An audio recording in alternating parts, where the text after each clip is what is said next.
Praise the lord. హల్లెలూయా. మరొకసారి మీ మధ్యలో ఉండటకు ప్రభు ఇచ్చిన ఈ గొప్ప కృపను బట్టి ప్రభుని మిక్కిలిగా స్తుతిస్తున్నా. మరి పోయిన సంవత్సరం అక్టోబర్ నెలలో నేను వచ్చాను. అప్పుడు కూడా మీరే ఉన్నారు. ఇక్కడ ఉన్న అందరు ఉన్నారు. ఎవరన్నా ఒకరిద్దరు రాలేదేమో తెలియదు. స్టీఫెన్ లేడు, మన మెయిన్ పర్సన్. తర్వాత అభిషేక్ లేడు. వీళ్ళిద్దరు అంటే దేవదాసుని కుమారులు ఇద్దరు వారు గారి ఉద్యోగ రీతిగా వారి స్థలాల్లో ఉన్నారు కాబట్టి రాలేకపోయినారు. నేను వైజాగ్ వచ్చి మరి వచ్చే వారం తిరిగి మా పట్టణంలోకి వెళ్తున్నాను కాబట్టి ఈ లోపల ఒకసారి మళ్ళీ మిమ్మల్ని దర్శించాలా అని చెప్పేసి ఆశించి నేను రాత్రి అభిషేక్కి తెలియపరిచాను. అభిషేక్ వెంటనే వాళ్ళ నాన్నగారికి తెలియపరిచి వాళ్ళ రాత్రి ఫోన్ చేశాడు కనుక నేను మీ మధ్యలో ఉండగలిగాను. దేవుని స్తోత్రాలు చెల్లిస్తాను.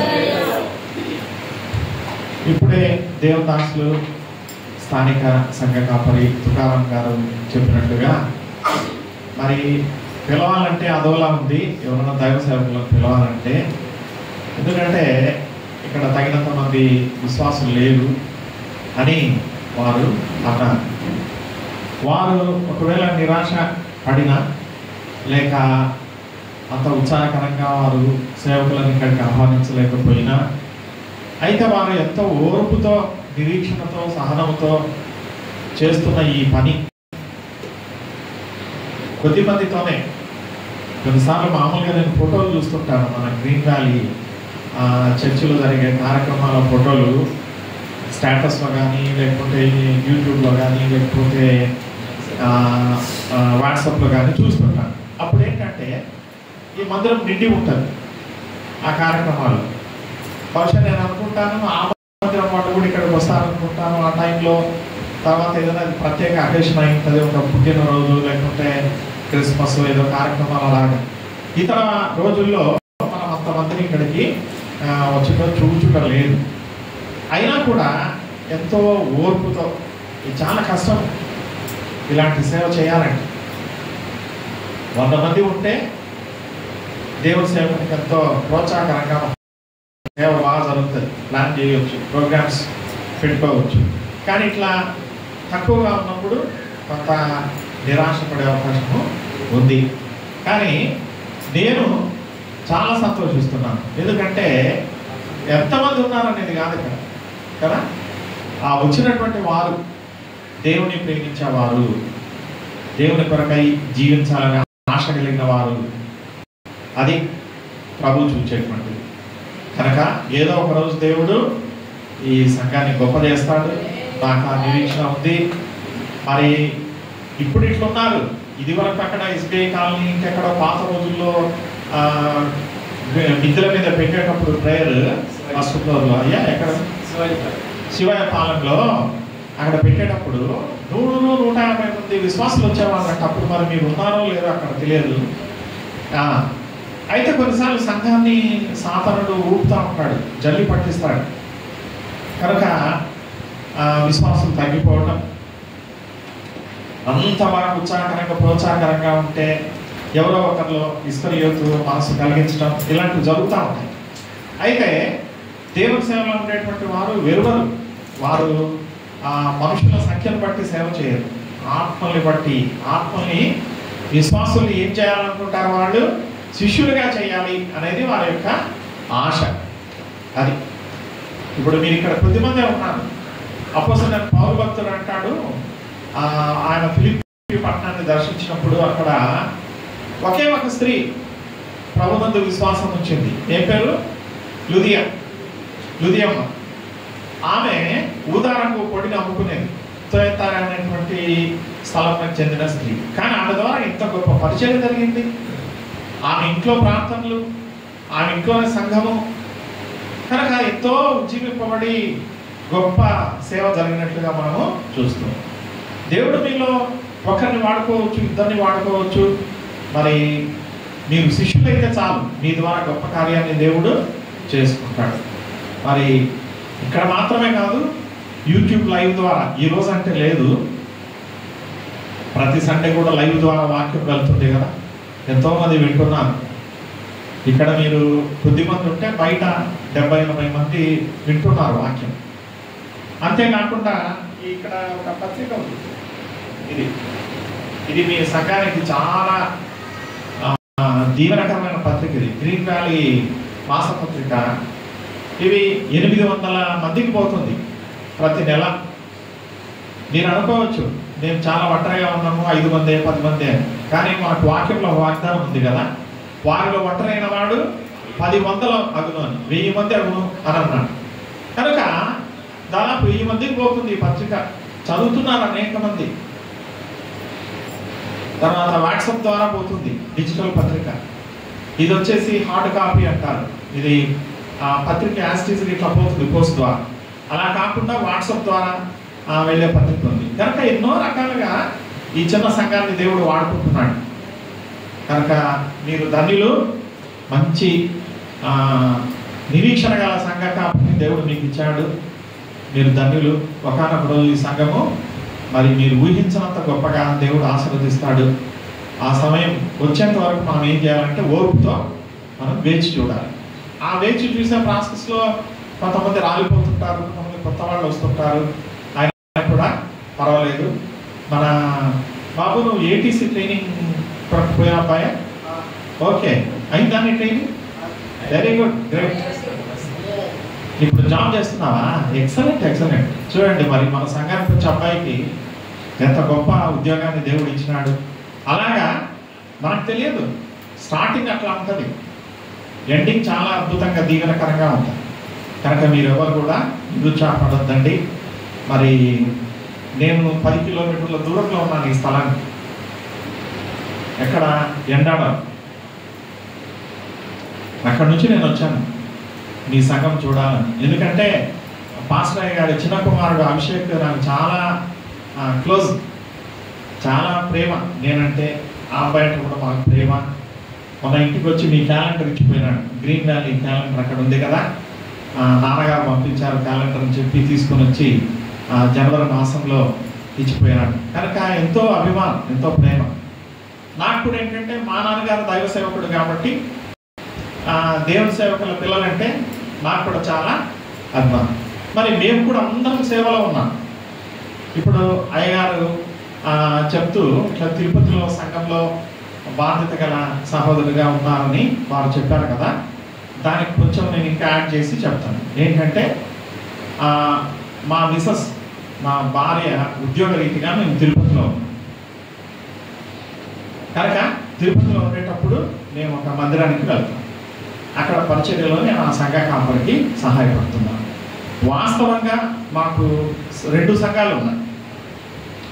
ఎక్కడ? కర్నూలు నగరం. కర్నూలు విన్నారా? కర్నూలు నగరంలో. కర్నూలు తెలుసా బాబు నీకు? నీకు తెలియదా? వినలేదా? అయ్యో, మన రాష్ట్ర రాజధాని, ఇంతకుముందు ఫస్ట్ రాజధాని. కనుక అక్కడ 2 సంఘాలు ఉన్నాయి. 2 సంఘాలు చాలా, ఒకటి దాదాపు 100 మంది వస్తారు, ఇంకొకటి 150 నుండి 200 మంది వస్తారు. అవి మన సొంత పరిచర్యలు. కనుక నెలకొకసారి లేక 2 సార్లు నేను కర్నూలు వెళ్ళి అక్కడ మన సంఘాలను చూసుకొని వస్తాను. తిరుపతిలో ఉండే సమయంలో అక్కడ ఆరాధన మందిరం అని ఉంది, హౌస్ ఆఫ్ వర్షిప్, అక్కడికి వెళ్తూ ఉంటాం. మరి మీరు మా పరిచర్య కొరకు ప్రార్థించండి. మేము మొత్తం మా నాన్నగారికి 7 మంది పిల్లలు. ఎంతమంది? 7 మంది. నేను పెద్దవాడిని, నా తర్వాత 6 మంది ఉన్నారు. వాళ్ళల్లో ఒకరు మా సిస్టర్ చెల్లి, ఆ తర్వాత 5 మంది బ్రదర్స్. అందరూ సేవలో ఉన్నారు. అది అందరూ సేవలో దేవుడు వాడుకుంటున్నాడు. కనుక దేవుని మహాకృప. నేను చెప్తుంటాను అక్కడ సాక్ష్యం ఇచ్చేటప్పుడు, మా నాన్నగారు మాకు ఏమి ఇచ్చారు అంటే, మొదట రక్షణ పొందే భాగ్యాన్ని ఇచ్చాడు ఆయన బిడ్డలుగా పుట్టినందుకు. రెండవది వచ్చేసి చదువుని ఇచ్చాడు, విద్య.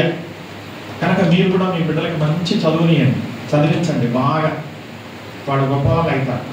ఇప్పుడు మనకు ఏటీసీ సెంటర్లో జాబ్ వచ్చింది బాబుకు. దాన్ని నీ పేరు చరణ్కి జాబ్ వచ్చింది కదా.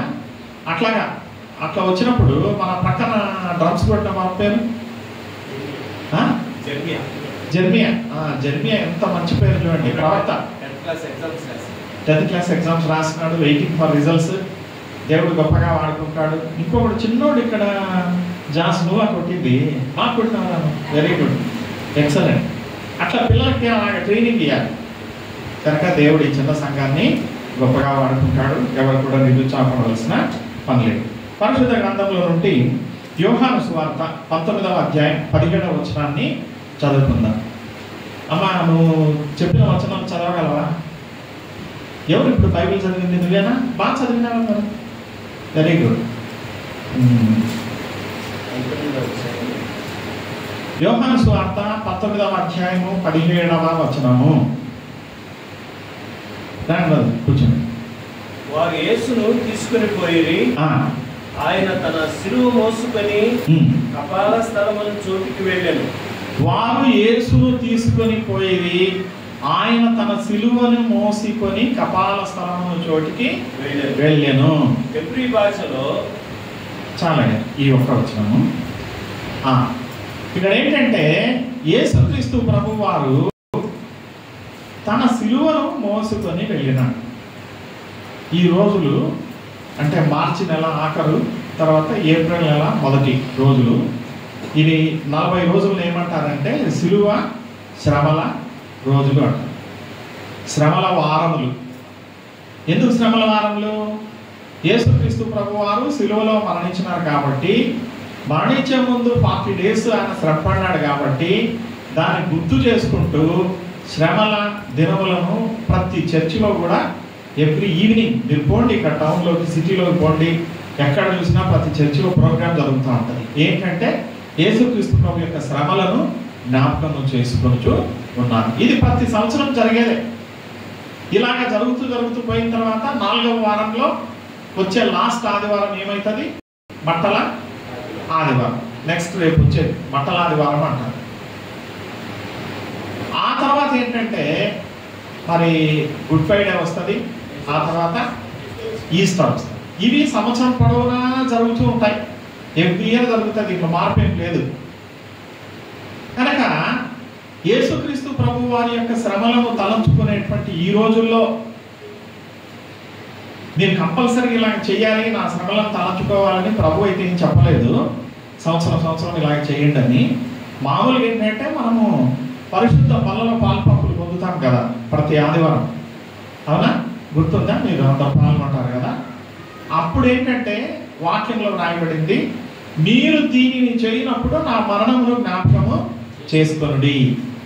అంటే ఇది ఎవ్రీ టైం, ప్రతిసారి మనం ప్రభు సన్నిధిలో చేరి ఆయన శరీరానికి సాదృశ్యమైన రొట్టె, ఆయన రక్తానికి సాదృశ్యమైన పాత్రలో మనం పాలుపంపులు పొందినప్పుడల్లా ఏం చేయాలంటే ఆయన మరణాన్ని జ్ఞాపకము చేసుకోవాలి. ఇది ఒక సంవత్సరంలో ఒకసారి 40 రోజులు 50 రోజులు చేసేది కాదు. చేస్తే మంచిది, ఎందుకంటే వాక్యాన్ని ఎంత ధ్యానిస్తే అంత మంచిది. శ్రమల ధ్యానముల ద్వారా యేసుక్రీస్తు ప్రభు ఎలాగ శ్రమలు పొందాడో అనేది మనం తెలుసుకుంటాం. కానీ ఇక్కడ ఒక వాక్యాన్ని మనం చదువుకున్నాం. ఆయన అనగా యేసుక్రీస్తు ప్రభు తన సిలువను ఎత్తుకొని ఆయన మోసుకొని కపాల స్థలమున చోటికి వెళ్ళాను. యేసుక్రీస్తు ప్రభు యొక్క సిలువను ఎవరు మోసుకొని పోయినారు? అయ్యా బ్రదర్ చెప్పండి. యేసుక్రీస్తు ప్రభు వారు సిలువ పట్టబడటానికి పోయినారు కదా. అయితే ఆ సిలువ చాలా పెద్దది. ఒక 12 అడుగుల పొడవు ఉండి, ఒక 6 అడుగుల వెడల్పు ఉండి, సిలువ గుర్తు మనకు తెలుసు. మీకు బయట కూడా గోడ మీద చక్కగా పెయింట్ చేసినాను, నేను వచ్చినప్పుడు చూశాను. కనుక అలాంటి సిలువ మీద ప్రభువును మేకులతో పట్టక ముందు ఆ సిలువను యెరూషలేము నగరం నుండి గొల్గోతా కొండ మీదకి తీసుకొని పోవాలి. ఎందుకంటే సిలువ అక్కడ వేస్తాడు. ఈ మధ్యకాలంలో అంత బరువైనటువంటి సిలువను యేసుక్రీస్తు ప్రభువుకు సహాయపడుతూ ఎవరైనా వేరే వాళ్ళు మోసారా, లేక ప్రభువే మోసాడా? చెప్పండి.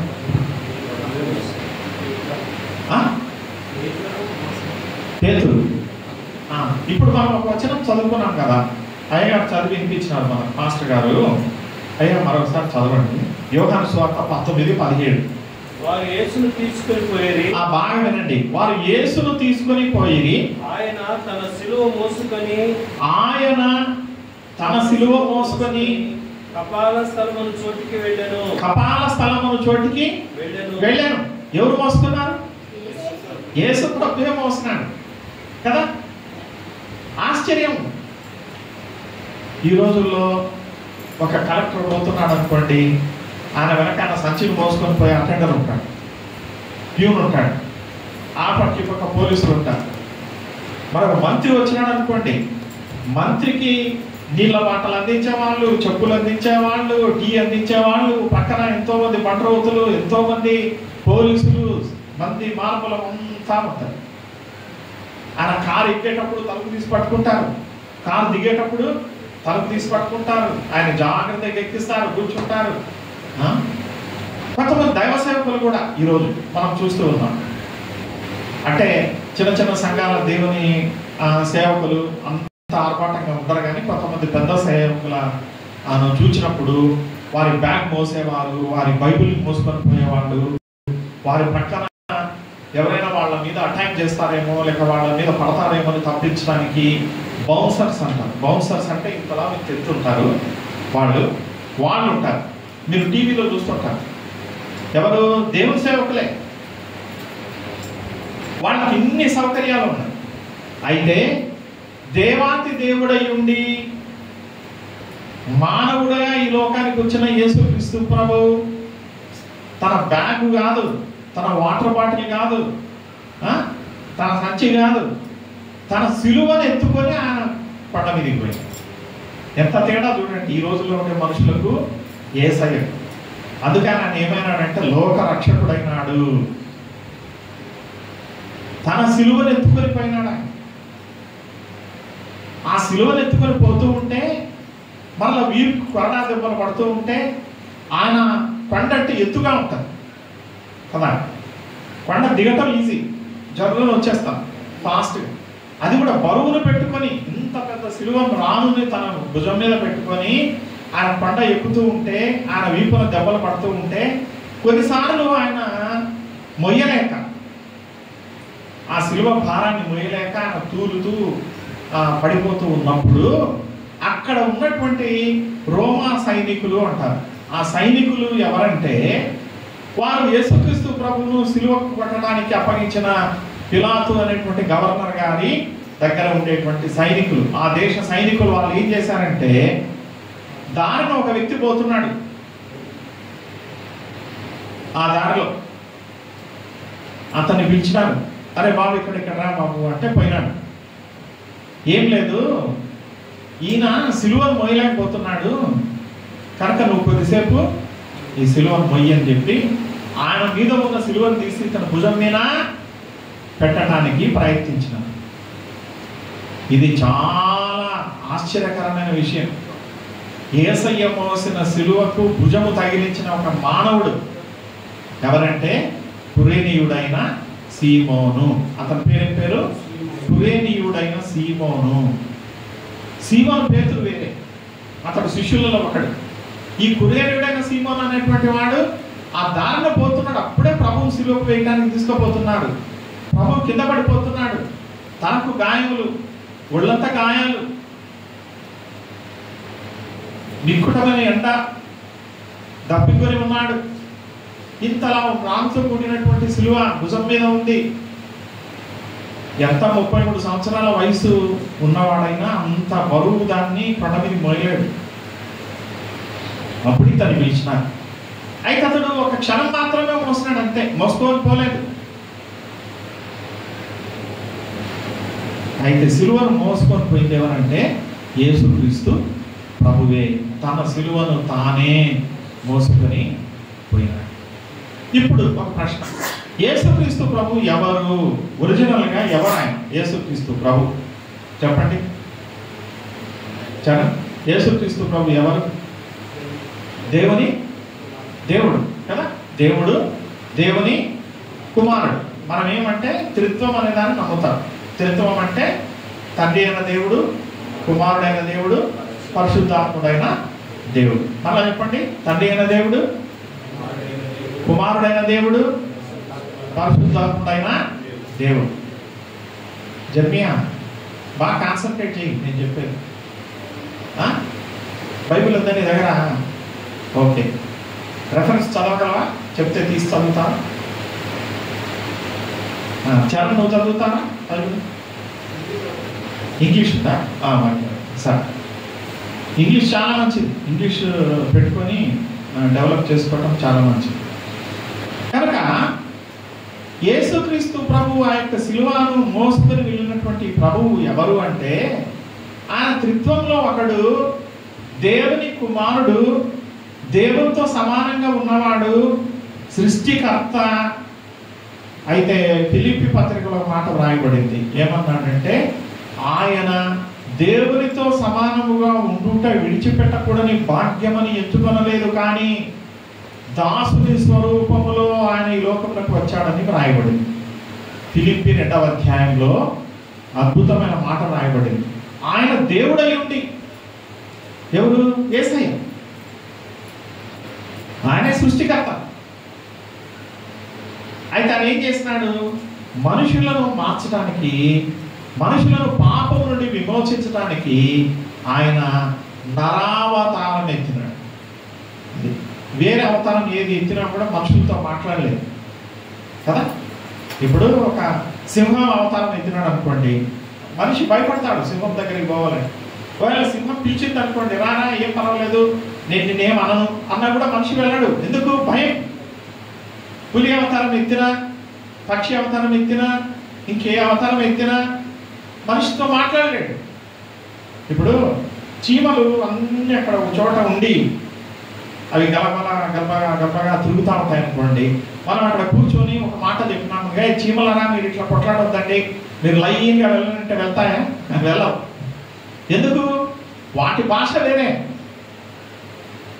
అలాగే మనుషుని దర్శించడానికి, మనుషుని బాగు చేయటానికి దేవుడు తానే మానవాకారుడుగా ఈ లోకంలోకి వస్తే తప్ప మనుషుని ఆలోచనలు ఎలాంటివి, మనుషుని చూపు ఎలాంటిది, మనుషుని క్రియలు ఎలాంటివి, మనుషుని పనులు ఎలాంటివి, మనుషుకున్న పాప స్వభావం ఎలాంటిది, ఇవన్నీ కూడా ఆయన అర్థం చేసుకోగలడు.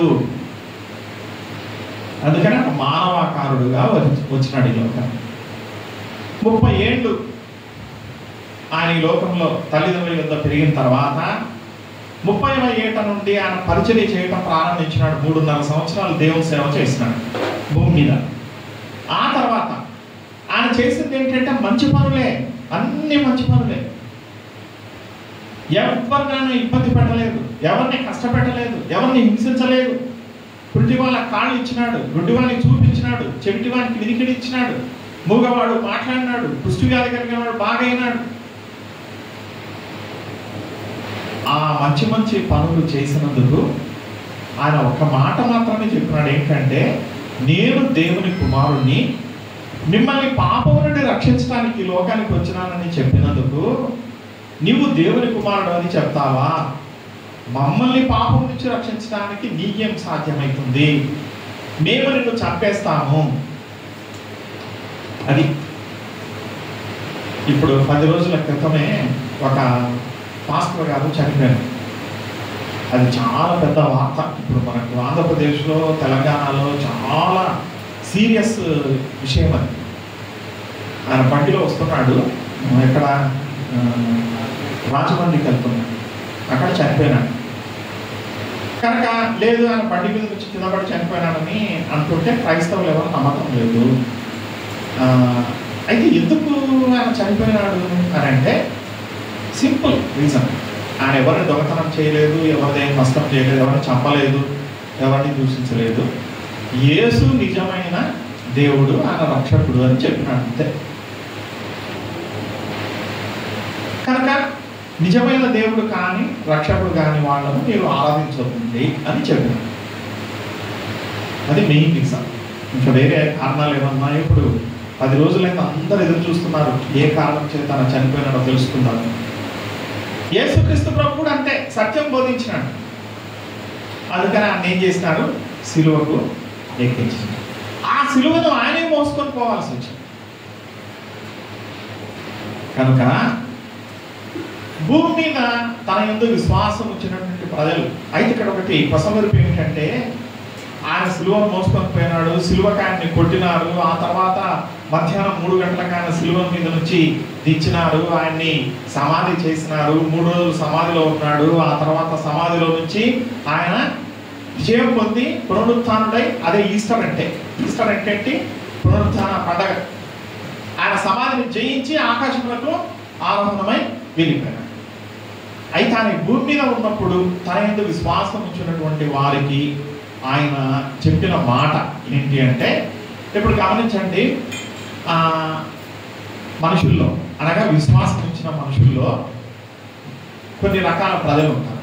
ఒకటి వచ్చేసి యేసుక్రీస్తు ప్రభు గురించి వినుంటారు, వాక్యం వినుంటారు, టీవీలో వాక్యం వింటారు, ఎవరైనా కరపత్రం ఇస్తే చదువుతారు, బైబిల్ ఇస్తే చదువుతారు, కానీ వారు యేసును నమ్మరు. కనుక వారిని ఏమనొచ్చు అంటే అవిశ్వాసులు అనొచ్చు కదా. అవిశ్వాసులు, ఈ అవిశ్వాసులు అన్నిల్లో ఉంటారు, క్రైస్తవులు కూడా ఉంటారు, చర్చికి పోయే వాళ్ళలో కూడా ఉంటారు అవిశ్వాసులు. రెండవ గ్రూప్ ఎవరంటే విశ్వాసులు. విశ్వాసులు అంటే ఎవరు? యేసయ్య మాటలు విని ఆయన నమ్ముకొని ఆయన అనుసరిస్తూ ఆదివారం మందిరానికి వస్తూ వాక్యం వింటూ ఉండేవాళ్ళు విశ్వాసం. యేసు నా రక్షకుడు అని నమ్మినవాడు విశ్వాసం. నెక్స్ట్ ఈ రెండు కాక 3వ గ్రూప్ ఉంది. ఆ 3వ గ్రూప్ ఏంటంటే శిష్యులు. ఎవరు? శిష్యులు. మొత్తం 3 గ్రూప్స్. చెప్పండి, నంబర్ 1 ఏంటి? నంబర్ 1 గ్రూప్ ఎవరు? అవిశ్వాసం. అవిశ్వాసులు అంటే అన్బిలీవర్స్. వాళ్ళు ప్రభువును నమ్మరు, మళ్ళీ వాళ్ళకు యేసుక్రీస్తు ప్రభు ఎవరో తెలుసు, అన్నీ తెలుసు, రక్షింపబడరు, వాళ్ళు అవిశ్వాసం. రెండవ గ్రూప్ ఎవరు? విశ్వాసులు. విశ్వాసులు అంటే నమ్మినవారు, యేసయ్య నా రక్షకుడు అని నమ్మినవారు. 3వ గ్రూప్ ఎవరంటే ఈ విశ్వాసుల కంటే శ్రేష్టమైన వాళ్ళు, హెచ్చైన వాళ్ళు. వాళ్ళు ఎవరంటే శిష్యులు. శిష్యులు అంటే యేసుక్రీస్తు ప్రభు చెప్పిన ప్రతి మాటను వినేటువంటి వాడు. అది శిష్యుడు అంటే. శిష్యుడు తన బోధకునికి చెప్పాడు, బోధకుడు ఏం చెప్తే శిష్యుడు అని చేస్తాడు కదా. అనగా ఇప్పుడు మన దేశంలో చాలా మంది పెద్ద పెద్ద మత నాయకులు ఉన్నారు, వాళ్ళకి శిష్యులు ఉంటారు. ఆ శిష్యులు ఎట్లా అంటే ఆ మత నాయకుడు ఏమి చెప్తే చేస్తారు, అతని యొక్క చెప్పులు మోసుకొని పోతా ఉంటారు. యేసుక్రీస్తు ప్రభు తన శిష్యులకు చెప్పింది ఏమిటి అని చూస్తే చూడండి, మత్తయి సువార్త 10వ అధ్యాయం 21వ వచనము. మత్తయి 10:21. బ్రదర్, నువ్వు చదువుతావా సోదరుడా? చదువు. మత్తయి 10:21. సహోదరుడు సహోదరుని సహోదరుని తండ్రి కుమారుని. ఒక నిమిషము. మత్తయి 16:24. 16:24.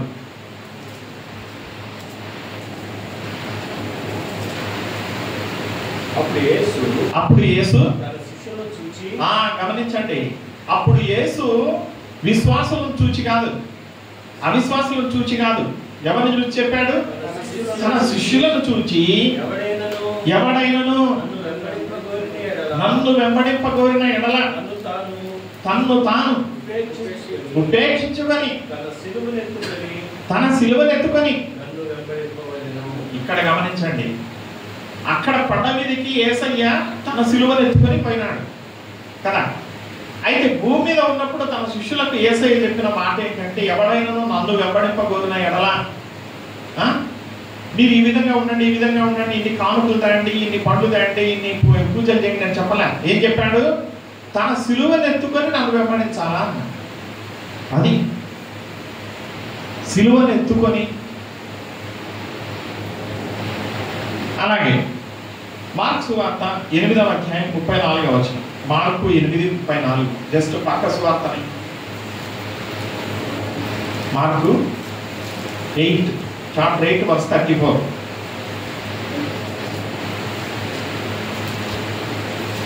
అంతటా ఆయన తన శిష్యులను జనసమూహమును తన యొద్దకు పిలిచి నన్ను వెంబడింపగోరువాడు.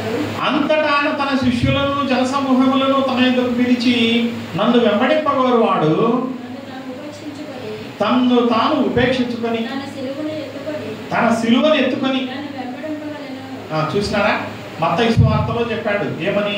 తన సిలువను ఎత్తుకొని వెంబడించాలి. మార్క్స్ సువార్తలో చెప్పాడు తన సిలువను ఎత్తుకొని వెంబడించాలి. ఇదే మార్క్స్ సువార్త 10వ అధ్యాయం 21వ వచనం చూడండి. మార్కు 10:21. యేసు అతన్ని చూసి అతను ప్రేమించి నీకు చదువు. ఒకటి పొదువుగా ఉన్నది, నీకు కలిగి ఉన్నవన్నీ అమ్మి పేదలకు ఇమ్ము, పరలోకమందు నీకు ధనము కలుగును, నీవు వచ్చి నన్ను వెంబడింపమని చెప్పాను. అక్కడ మార్క్స్ వార్తలో 3వ వచనంలో ఏమని చెప్తున్నాడంటే, ఎవడైనా నన్ను వెంబడింపగలనేలా అట్టివాడు తనకున్న సమస్తాన్ని విడిచిపెట్టి తన ధనరాశులు ఆస్తులు స్వాస్థ్యం అన్ని విడిచిపెట్టి నన్ను వెంబడించాలి, అలాంటి వాడే నా రాజ్యానికి పాత్రుడు అని అన్నాడు. అలాగే లూకాసు వార్త 9:23. లూకాసు వార్త 9:23. ప్రక్కనే ఫస్ట్ మత్తయి ఉంటుంది, తర్వాత మార్కు, తర్వాత లూకా. 9:23. మరియు ఆయన ఎవడైనను నన్ను వెంబడింప కోరిన ఎడల తనను తాను ఉపేక్షించుకొని ప్రతి దినము